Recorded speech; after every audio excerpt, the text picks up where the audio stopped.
Loso, kind of a classic Texas event. Basically, everybody that's been somebody in the disc golf world has pretty much been here. Is everyone having a great time at the 22nd Annual Live Oak Summer Open? We have the City of Live Oak in the house, so y'all give it up for the mayor. She's right here, Mary Dennis, the mayor of Live Oak. Good afternoon, and again, welcome. We are extremely honored to host this event, and it is our pleasure to have you here in our city.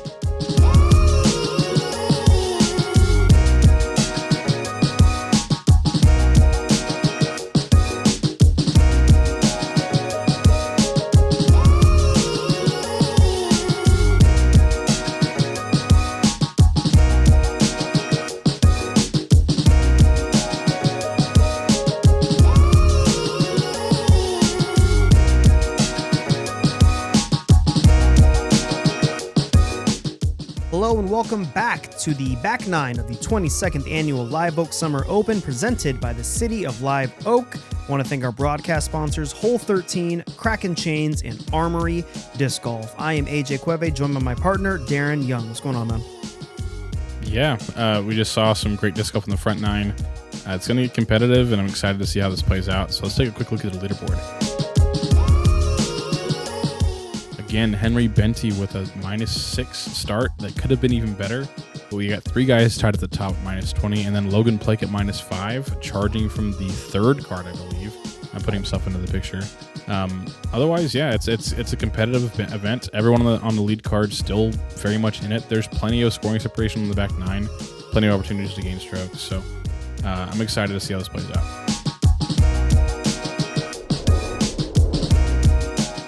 So moving on to hole 10, which is the first par 5 of the course.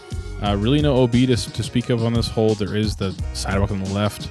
Doesn't really come into play unless you get a nasty tree kick. Really, it's just 300-ish foot shots or so. Just controlled shots that stay on the fairway. So as you approach here, there's a short tee pad on the left that's around 300 feet from the tee. Anything past it is in great shape. If you can get past this tree on the right, you're in great shape because then you can go over the top potentially and look at eagle. So you'll see some drives get as far as here on occasion, and then absolutely they're thinking eagle. Otherwise, then you're just looking to throw, again, a 250-foot shot that's controlled, and then do it again and get your birdie. So the green is a bit protected with these late trees. So oftentimes if people are forced into it, they're throwing forehands to get around this last tree. Otherwise, again, just the over-the-top hyzer is definitely in play. It's all about just control. Just throwing mid-ranges for the most part, maybe some fairway drivers, and just staying in the fairway and not getting out of control. So. Would you say the back nine is easier or harder than the front nine? I would say probably harder in general. I mean, there are some easier holes on the back nine. I think the easier holes in the back nine are easier than the front nine easy holes, if that makes sense. No, I'm tracking it. It makes sense. But on average, yeah, I think the back nine's harder. And Henry does a perfect drive. He's just past the short tee pad, and he'll have every option he wants to. Charlie, it's rising. He's still in the fairway. He's fine. I mean, he can still get birdie from there. He just has to work a little harder. Yeah, not as much push as Henry's lay, Sure. So he's not going to have as many options to choose from. Just don't hit the tree. Darn it. Yeah. Same thing. He's in the fairway. I mean, again, just two really good shots from there can get birdie, but not quite as easy as Henry's. I believe this is a tee-board 3 from Paul. Looks nice. He didn't quite get to that corner, so he'll be forced to take the low shot, but he'll be fine. Matthew trying to eye up. I wonder if he's going for that gap between the two trees on the right. Well, I think he missed. Yeah, I think he was going left with that tree. I think he did just a little early release. Charlie also forced to just throw a more conservative shot just to stay in the fairway. He's even on the edge a little bit. Limiting his if he could options bomb his there. next shot, then he can recover it. Yeah, birdie's still in play. Oh, and Paul got far enough left where he actually had a pretty straight shot. Yeah, he can do a lot of that push forward and look a bit left here of Yeah. the fairway. Yeah, that's interesting because there's like that big area left of where Paul landed. That's like, almost like a nice collection area where you can kind of bail out, go over the top. But Paul's like right in between the two, like where he's not in the fairway and he's not in the collection area. Matt, looks like a late release, but he stayed. Yeah. He's still on the right there on the fairway, so he's going to be able to recover a bit. But yeah, that could have been bad. Henry going over the top here. We talked about a perfect position to do so. See if his angle's right. He's all blind. He's going off your reaction now. He threw Yeah, it past just you. over my head. Yeah, I mean, a very routine birdie from there. I mean, it's unclear where he actually hit, like if he was tracking to the basket or not. But there's Charlie coming in with the forehand. Good flight. And he's also right behind your head. Yeah, you'll have that for birdie. So we'll see what kind of look he has. Nice wide open look here, and he go. Oh, the road less traveled. The standstill bomb Look over at the top that. is crazy. That is crazy. Yeah, I saw him lining that up, and just think that he was just standstill going on the top is just crazy to me. This is a touchy shot. Yeah, especially he's going blind as well. It's just so easy for that shot to get way out of control where if you don't spin it over enough, then it can just like fade out and be who knows where it's going. So great control from Paul, and he'll have I believe that is a birdie look. Henry, Awkward position, that but he's nice little roll off there. So that, if he can hit the putt here. yeah, that'd be for his birdie. Yeah, Charlie's got nothing here. I mean, maybe an outside look at birdie, but not a real opportunity. He's not even going for it yet. Just a layup That's to a get smart far. move. Yeah, looks right at the circle, right outside of it, I believe. Yeah, somewhere near the edge for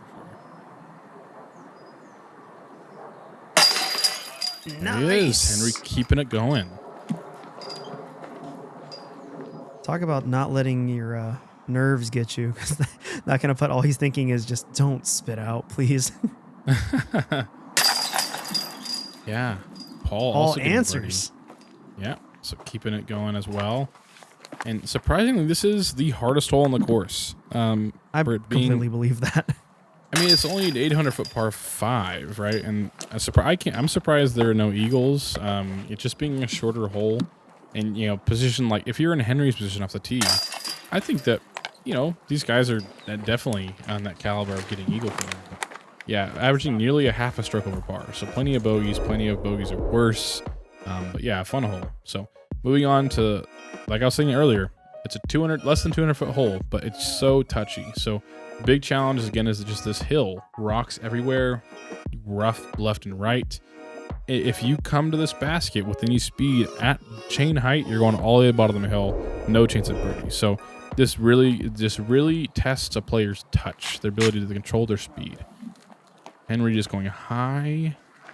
Ooh. And he's off to the right. Probably has very small chance of birdie from there. I like that they put this right after the par 5. Absolutely. It's like when you're on the highway for too long and you get that like acceleration-itis, whatever you call it, where it's like, Yeah. oh, I forgot I'm going 60 miles an hour on an access road. Same thing here, where it's like I just need to throw it 192 feet downhill, so like 150 feet really. Paul, a great shot. Looking at birdie there. Charlie also going zone.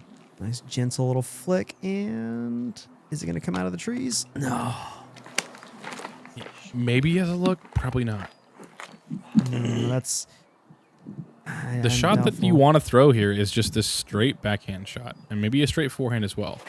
And there you go, Matthew. I mean, this looks great.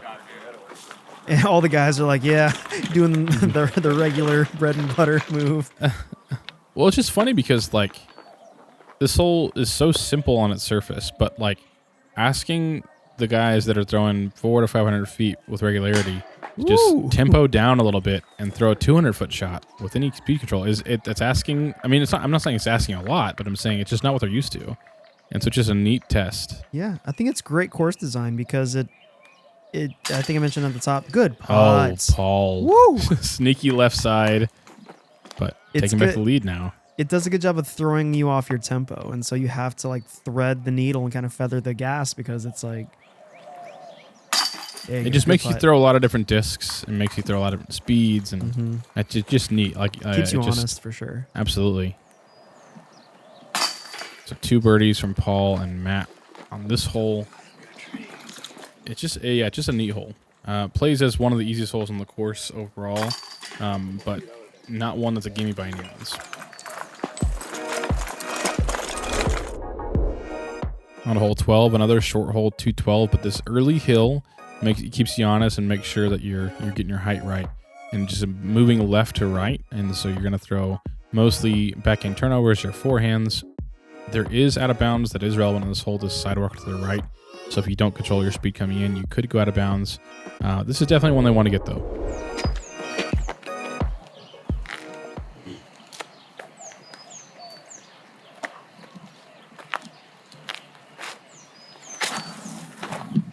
That looks good. It's crazy. I mean, it looked like it was 2 turned out of his hand, but it was, I mean, honestly, the perfect angle to match the hill. Yeah, and you mentioned it's 212, so it's just because it is blind, like it's deceiving of like you don't have to put a ton on it. Even that one was a bit 2 turned, but yeah, the backhand spinning into the ground keeps it from skipping too much. So nice control there. Henry going zone. Very smooth. This looks fine. Ooh. Yeah, that's the danger of the forehand, I feel. Yeah, the forehand is trying to skip up rather than skip into the hill. Charlie also going zone. This looks good. It's low and slow. Gets a rocket skip. Like that's, I mean, he hit right next to the basket, but it really didn't deserve that big of a skip. But I think that's just the difference of throwing the backhand versus the forehand. A great run from Paul. But I think throwing the backhand, again, it's kind of, the spin is pushing it into the ground. Forehand is doing the opposite. So, that a little left. That one hurt. Charlie come back now to save his par. Oh, a good height, just right. We'll have to settle for bogey. It's going to put him in a tough position coming into the later stages of the round, too. He's got... That will put him at 19 under. Henry that's able to capitalize on a birdie. Yeah, considering Paul missed his putt. Yeah, and we're back at it. Henry and Paul also tied for the lead.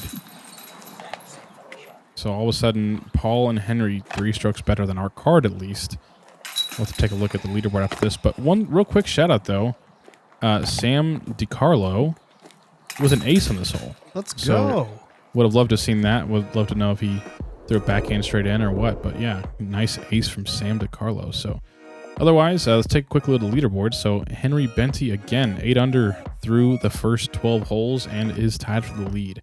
And a quick little look to Logan Plake, 7 under, is charging from the 3rd card and is putting himself in the conversation as well, tied with Matthew and Charlie. So certainly, like, basically there's about 5 players that are right there. Hole 13 of the Live Oak Summer Open broadcast is brought to you by Hole 13, appropriately enough. Coming into their 2nd year, Hole 13 currently has 5 molds in production, and they're going into their 2nd year with the goal of being a voice in the disc golf space for those who struggle with infertility or the unorthodox family. Talk about inclusion. You can check out Hole 13 at their social media handle, h13_disc golf, or just go to their website, h13discgolf.com. Thank you so much for sponsoring Hole 13, Hole 13. On to hole 13, 665-foot par 4. This ditch along the right side is all out of bounds the entire way. And then, of course, that concrete way in the distance also out of bounds. So you're just going to see guys throw hyzers out of the right side, looking to get as much distance as they can without pushing too far, getting something to turn over, hopefully something staying flat, finishing onto the spine of this hill.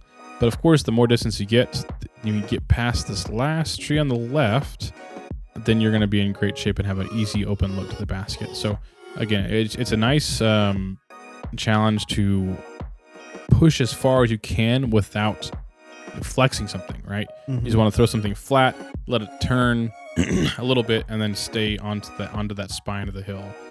So definitely one that is a different challenge we've seen so far, not nearly as technical, but certainly still requires a controlled shot. It's got to This feel is nice for our Henry's- bombers to finally be able to open up a bit. Yeah, this is a hyper cane again from Henry. Ooh, looks low. Let's see. Too wide. Oh, stay out of the ditch. No. Oh, just Hey, if it rolls out, does that count? Oh, just run the barely whole length of falls it. out. This is Paul's Destroyer.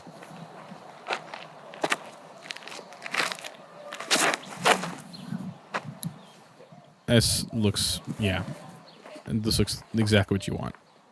Never really got off the angle they threw it to begin with, and probably got him around 350, 375 of the tee, and he'll have around 300 or so coming into the green. So great shot from him. This is a goat from that. A little low, but fine. Yeah, that'll work for him. Yeah, it's fine. Yeah, he's being able to get a good peek. Charlie It's all about getting going- around the corner here so you can get a look at the basket to Right. start throwing. He goes very high. Charlie just blasting one into the stratosphere. Yeah. right behind looks like Paul. Yeah. Threw it about 40 feet higher than Paul and 40 feet short of him. Yeah, this will work. A little weird lie on the side hill. Can be affecting his footing. Yeah, he called it a bit early. I like his use of Yeah. standstills. I don't see Matthew doing a lot of run-ups. I respect it a lot. That's not easy to throw, like as well as he does from that footing for sure. For sure, yeah. Charlie, little late tree action. Might have a long look. Henry needs to get up and down from here to still put some pressure on Paul. Oh, looks like, yeah, a little late maybe. Yeah, maybe he's got like 70 feet, but just yanked it. Yeah. Realistically, probably taking bogey from there. And the opposite of Barajas, got Paul doing a Yeah. huge run-up. I mean, and These tall anyone that guys, knows, man, they need... well, if anyone that knows Paul Oman is There you just go. like, you see him warming up in a field, you know exactly who it is. It's just he's got one of the most unique walk-ups in disc golf for sure. I mean, you can't even call it a run-up. Yeah, because very true. It's it very is simply slow and just- deliberate, but it's his Absolutely. technique, and it works. So here's Henry's par save attempt. Oh, no. I wanted to see that He flight was, so yeah, bad. he was giving it a full run. They help that for bogey. Here's Charlie for birdie.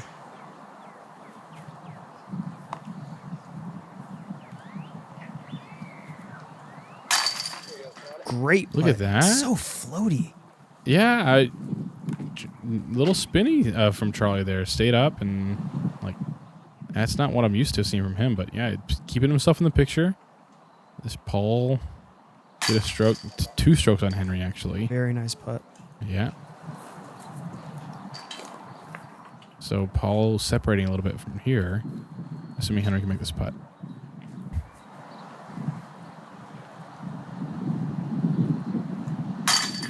Ooh. Yeah. It's in.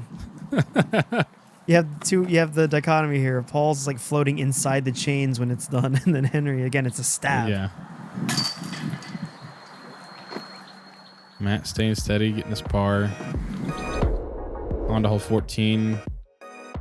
A fairly simple hole. You got this tree on the right. You can go right of it or left of it. Most guys probably go on right, throwing hyzers with like zone type discs or toros, those kind of things. But yeah, it's just simple. There's really nothing. There's OB long and left, but they're not going to be throwing anything fast enough to where it comes into play realistically. So this one is it is right there. Go grab it. And then the final 4 holes are where there's some challenge on the course for sure. So this is really the last like gimme birdie left on the course. Yeah, again, the tempo switch up. You go from over 600 feet to then this, which is just it is a gimme, onto hole 16, which is going to be a lot more Sure. demanding. So I like Absolutely. the shakeups between the holes here. Absolutely. It just keeps you mentally like, you could walk up to a hole where it's like, I'd be happy with par here. And then this hole, it's like, I'd be really mad if I don't get birdie. And so it's like, it's just a mental challenge, I think, in that way. That looks Charlie, good. That looks perfect. And Charlie also going to, maybe put some pressure back on the guys on top, back on Henry and Paul, because he's tapping in birdie there. I believe this is a taco cat from Matt. Pretty stable. But that worked for him. Yeah, he'll be 25, 30 feet. The zone from Henry. Yeah, say this hillside course, bring a full bag. Absolutely. Oh, did he slip? He slipped. That sucks. Oh, that's frustrating. It caused a very late release. That is unfortunate, especially on this hole. Yeah, and you just saw Paul not really give him a great shot at birdie, and that's an opportunity to get a stroke back. That's frustrating. Paul from, he's closer than I thought, maybe 25. Oh, but he hits the band. A little high, so that keeps Henry in it, keeps Charlie in it. I wonder if that little tiny wind kick up threw off his math. And Very good birdie. Matt I like also, Matthew Barajas, man. I'm gonna work a nickname for him. He's not the little engine that can. He's the little engine that will. I tell you, man. keep your eye on him because he's just so clean. I like his style. He's very clean. Absolutely. No fuss, no muss. He's just like, why are you guys throwing these weird? Just throw the disc straight and it'll work. Throw a bullet. I appreciate that. Charlie tapping in his birdie. And 2 strokes back. So definitely still in the picture. Like I said, these last 4 holes are definitely plenty of scoring separation to be had. Starting with hole number 15, which is one of the last par 4s in the course. It starts off with this left to right bending shot. There's these low trees, so I guess you can see some guys go over the top. Most guys are going to throw fairways or mids just to get up to this low hanging branch up right here. So as long as you can get anywhere near this, you're in good shape. It's about 275, maybe 300, depending on where you land. But if you land past it, then you're probably throwing through the gap. Otherwise, you're probably going over the top. So it's again one of those decision shots. The farther you get, the more limited your options are. The shorter you are, you got to throw a harder shot, but over the top. So it's just a nice decision hole as well. But definitely one that they're looking to. I mean, definitely one that can turn into a big number hole if they get off early. But certainly one to birdie as well. So Charlie looking. I think he's throwing midi here from Lone Star.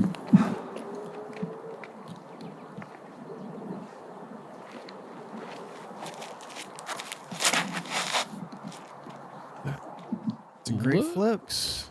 Yeah, it's fine. Yeah, I mean that's exactly where he can have the option to go over the top and give himself a look at birdie from there.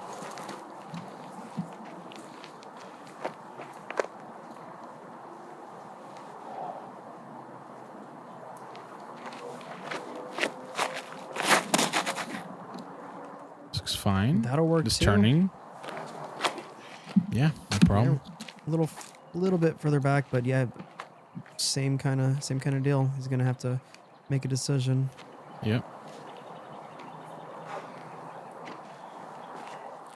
Paul, I think this is a fairway driver or something. T-bird, maybe.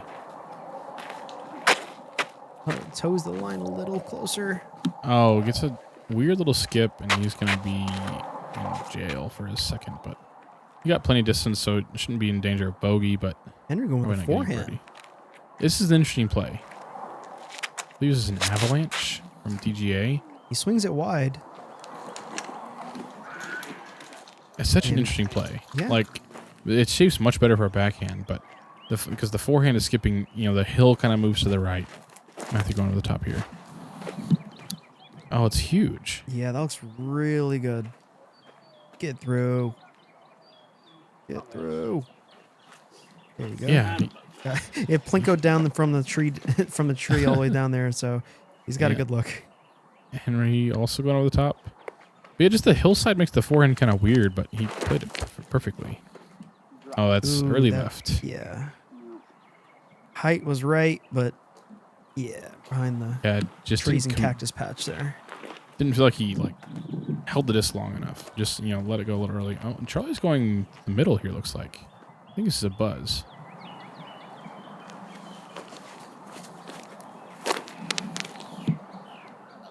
See if he gets the skip.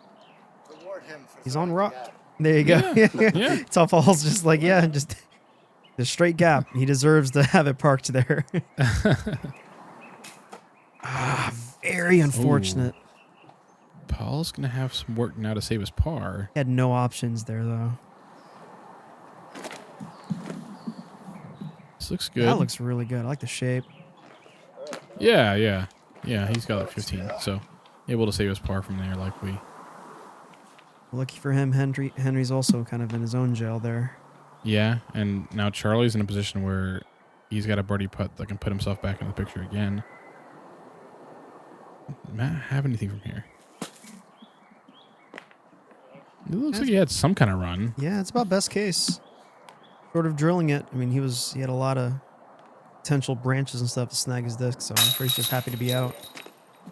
And Great all of a sudden now birdie. Charlie's back. He's one stroke back from Paul going into 16. There you go. Good par Paul save. taps in his par. So we'll have to see. You know, we saw, I think the only other person in contention at this point was Logan. So otherwise, Charlie, one stroke back from Paul. Henry, two strokes back from Paul. So let's take a quick look at the leaderboard through 15. Oh, wow. And Logan Plake continuing the hot round, 10 under through 15 holes. So the final 3 holes, you got a par 5, a manageable par 3, and then a tough par 4 to finish. So we'll have to see how these guys play it. But as of now, Logan Plake one stroke back from the lead. Charlie also one stroke back. So, and frankly, Matt and Henry also still in it. There's potential for some big swings going into the final 3 holes again. Hole 16 of the Live Oak Summer Open broadcast is brought to you by Kraken Chains.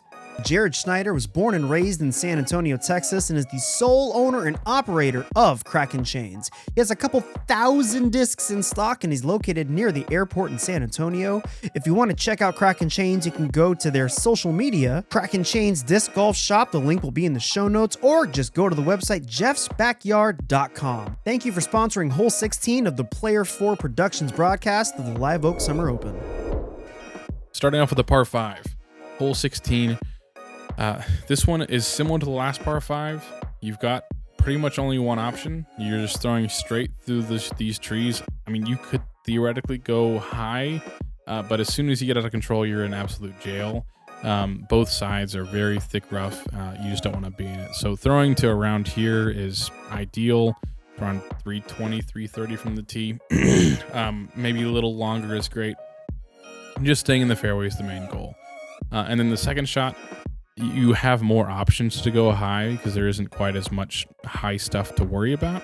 But realistically, it's once you get past the tee shot, then find where you're at and then get to the basket from there. So I think there is an outside chance at eagle for some guys, depending on how far their drive is, because you can throw a big turning shot over the top and get there. It just kind of depends on where your tee shot is. But this one is for sure one that just staying in the fairway gets you a birdie a lot of the times, but absolutely can turn into a big number otherwise.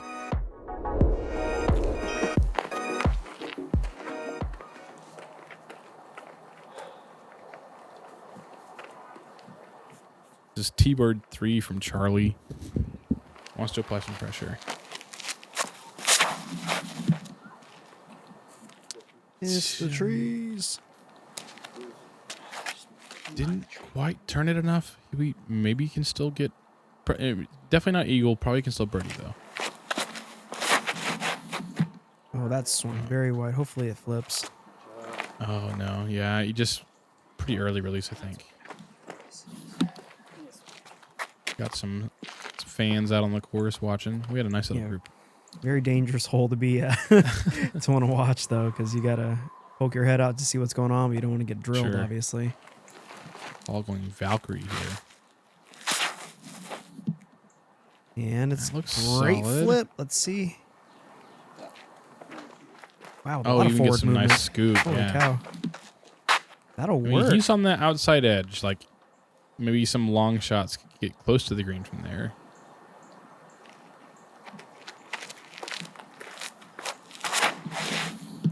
Oh, same problem. He's Henry. straightened out, but yeah, about the same place. Yeah, he's Matthew. gonna be gonna have some tough angles from there. Yeah, Matt, same thing.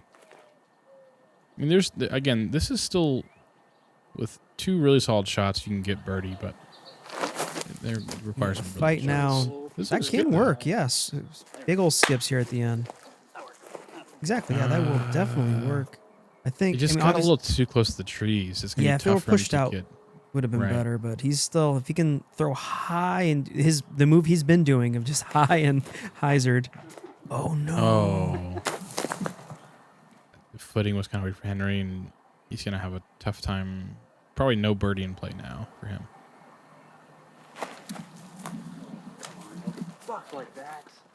Oh no, the tree snagged it. Oh, yeah, that tree on the right there. He's gonna be. Is he off in the stuff there, off to the right? Yeah, he's in the stuff. Oh, gosh. Good recovery from Henry. He'll be in the middle there. That will work. You can see it. And Bit of we stuff still here. haven't even seen Paul's drive yet. Yeah, right. And That's here we how are finally. far his drive.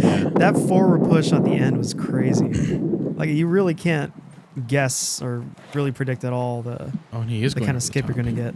He's going way over the top. Oh my Oh, it god. looks.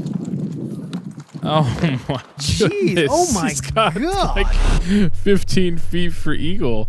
This is How Paul's destroyer. far is that? How It's 450 at least. Yeah, maybe 500. Honestly, like sending it into the It's just sun? a huge shot. And The angle is it's funny. I talked to perfect. Paul during this hole. He's walking up to the green. He's looking for his disc, and I'm pointing over next to the basket. And he's like, "You got to be kidding!" And I said, "No, it was a sick shot, dude." And he said, I wasn't even trying to go for the green." So he didn't even know what he was doing. He just got the perfect turn and put it to 15 feet for eagle. Like in this moment too. Like Yeah, that is absolutely, especially with the Henry throwing low on his shot. Yeah, this is the moment to really separate. I think Matthew wanted a bit more push on it, but that's about the Right. move that I expected him to do. yeah, Charlie, this does not look fun. Yeah, no, he's throwing very blind from a horrible position with no leg, footwork. Absolutely. Yeah. But he Couldn't got use through power, here. By all intents and purposes, he should have ended up inside that big rough behind him. Yeah, should be able to save par. This is Henry to save par as well to get up and down. That's a good place to be, though. He's, yep, be able to put This that is in. like this hole's right in the middle of difficulty, like 9th or 10th difficult hole. So one that you're not going to lose any strokes by getting par, but just staying clean in the fairway is absolutely going to gain you some strokes. Yeah, I think the tease of the birdie, because this is it's not an easy hole, but it is, again, another one that like you can clearly see what the idea is. Sure, It's just the tease of the birdie that makes people make mistakes. absolutely. And also the outside potential of eagle. We just saw that Yeah. from Paul. I think there's a lot of those guys that think like, okay, if I throw this 400-foot shot, then I can crush one and get an eagle putt. And not everyone's going to do that. And then you could get some pars or bogeys. Huge putt for Paul. Yeah. Look at that. We get to put the eagle animation up on our graphics. It's There awesome. you go. And that's the only eagle of the day. Only eagle of the tournament, in fact. So Paul Oman with an eagle in that moment is just so sick.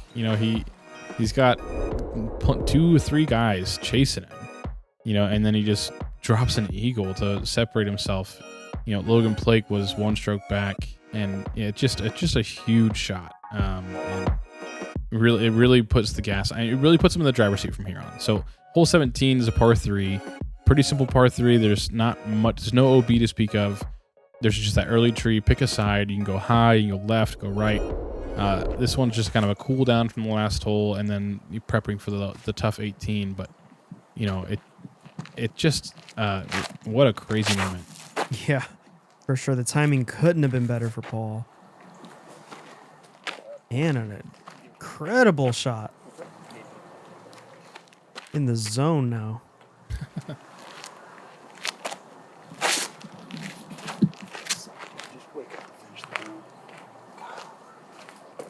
That'll be fine. Yeah, 25.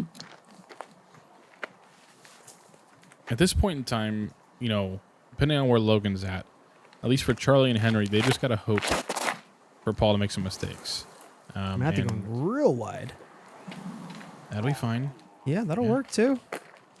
But we just saw Paul basically put it to like 15 feet. So it's going to require some, some really good play from them coming to the last two holes and also some mistakes from Paul. Otherwise, depending on where Logan's at, we'll have to see if it even matters.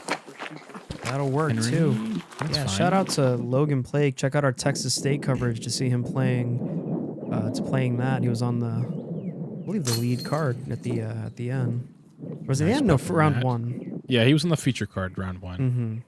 I know he wasn't proud of his play in that round by any means, but charging back in this event, putting himself in the picture is pretty sweet. That's what you got to do. Henry's not out yet. Nice putt, but Paul's going to be probably putting in for 26 under. Hey man, So- he can get a Charlie horse randomly. You don't know. Yeah. Great putt from Charlie. There you go. See. Yeah, no, it's easy one Okay. for Paul. He's got that in the bag. And so moving on to hole 18, and we'll just say this. At this point in time, we know Logan has tapped in at 24 under. Right? So Paul's at 26. Hot round. Logan's Holy at cow. 24. And so, yeah, Logan finished with a 12 under round at 24 under. So great round from him. And so basically, as long as Paul's not getting double here, then we're fine. Par is great. Par wins. Bogey wins. But hole 18 is, you saw the big hill moving to here. It's like 450 to get to this spot or more. And then the second part of the shot is just this downhill, really nice, picturesque finish. Usually has a big old group here on the left side watching the lead card come in. But just a really nice hole. It's a tough, like, the difficulty is the uphill. It's way more uphill than it gives you credit for on the camera. So you're throwing 400, 450 or so with the right angle control and trying to stay in the fairway. So you might see some guys throw hyzer like Paul's going to. I believe this is a Thunderbird. And my understanding also is that Paul didn't know the score at this point. I talked to him after the round, and he was pretty much was not checking scores. So he was just like cruising. And so for him to make that decision, I think is really interesting. Matt, Some going the players same prefer hyzer. that. They'd rather just play their game and not worry about, making a decision based on the results of the other Sure. cards. Charlie's going boss and looking to blast one, I think. Yeah, you could just see if this was an anime, his shirt would have been ripped already. He's just about to pump this thing. A little early. No. But you can tell how fast the thing was moving. Like, he's on top of the hill. Right? I mentioned, like, again, to that spot where I'm standing is like 375. Plays like 420, and he was still probably flying 50 miles an hour. He like, might chop down a tree. Someone might want to check. Henry with, I think he released early. But I just love Paul's decision there earlier to throw that safe hyzer, because as long as he gets over the tree, then he's going to be in play. And again, all he has to do is get Very good bogey. Bogey wins the tournament, right? So just staying in play is a great decision for him. So Matt, a tough spot. Yeah, it's the Nice right turn. move to try to. You have to turn it out. Unfortunately, a little too stable there at the end. Yeah, into the long stuff.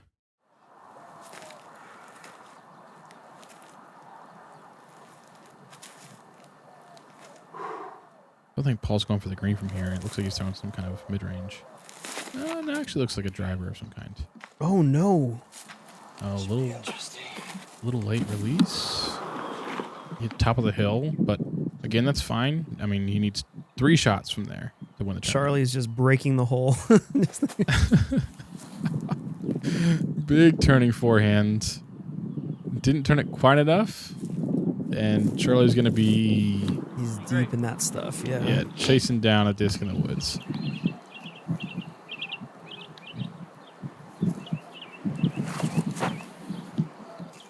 That looks good. Ooh, finishing a bit strong. That'll work. That's fine. Well, I'm sure Henry's not stoked. I mean, especially like, again, how good he started on the front 9. And then a couple of bad breaks on the back 9. Like when he slipped earlier in the hole, or in the round, I'm sorry. Just a position that I feel this Paul to win the tournament.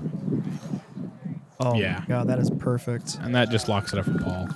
You got 2 shots from there to win the tournament. So Paul's going to be the champion for the Live Oak Summer Open this year. But I think both Charlie and Henry, in really close to just like right on the edge of taking down a big 8 here. And just had some rough breaks or maybe some rough putts or, lots of different things that contributed to it. But a great battle regardless. Fun to watch. Yeah, for sure. Yeah, this was a heck of a round, heck of a tournament. Would have loved to seen round 1 and 2. And I especially would have loved to seen, because I guess he spoke to Logan after the round, and this is his local course. This is his course. So I would have loved to seen the cheeky little local routes. Ooh. Yeah. To get his par. Yeah, I'm for sure. I would have loved to see Logan play this course. Considering how he played in the first round of Texas States, definitely was not proud of that round by any means. So it was, it would have been nice to see him play what ended up being like 1060 or 1070 rated, I think. Holy cow! Yeah, 1055. And we got our winner. Great tournament from Paul. Great playing the last round. Just stayed steady and just like kept on trucking, and he ended up shooting 9 under for the round. Well, ladies and gentlemen, your 22nd annual Live Oak Summer Open, presented by the City of Live Oak MPO champion, Paul Oman. That's awesome. I just want to say thank you to the community. This event was awesome. Met a lot of great people, hung out with a lot of great people this weekend. Tournament ran smooth. Logan, I see you over there shooting that hot round. Thanks to my sponsor, Innova. Everybody get home safe. Yeah, good job. Yeah, that's awesome. Great win for him. I mean, it was so much fun watching him play and getting to talk to him. So yeah, just a real class act, and a legend of the sport, and just so much fun to watch. So quick look at the leaderboard again. Logan shooting 12 under to get into the top 3, and then Charlie and Henry both tying at negative 22, getting a podium finish as well. So yeah, really fun event. So glad we came down.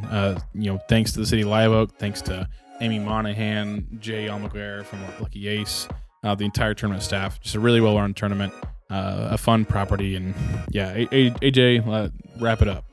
Yeah, again, thank you very much, everyone involved with the tournament. Again, the City of Live Oak, how crazy is that the city itself is so invested in making this a disc golf event and disc golf cities.